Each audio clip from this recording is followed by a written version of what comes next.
John 11:31.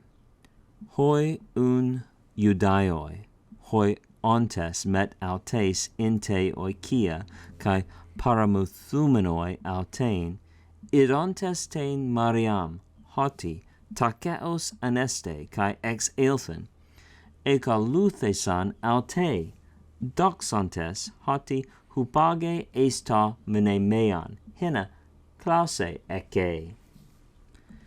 Mary has secretly learned from Martha that Jesus is there and calling her, and so she gets up to leave, but those around her have to guess what's happening. We read, so the Jews, and these Jews here, the hoi Judaioi, are described with two attributive participles that I'm underlining here. They are the ones who are being and the ones who are consoling. So these Jews who were being with her, that is, who were with her in the house, and were consoling her. And then we have a participle, probably to be understood temporally, adverbially. When they saw Mary, that quickly she arose and departed, they followed her. Notice how the verb akalutheo, to follow, akalutheo, takes a dative object or complement. That's why alte is in the dative. Notice here we have a lengthened vowel.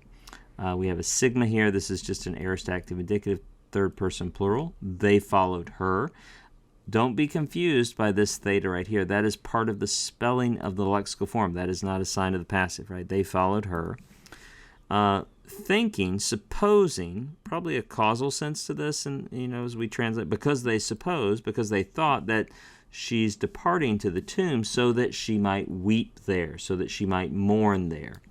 As soon as we hit the henna, we know the subjunctive's coming. I think henna is followed by an aorist subjunctive 72% of the time.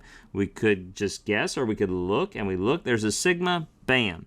This is an aorist active subjunctive. It's a third person singular ending because it's describing Mary here, so that she might weep there.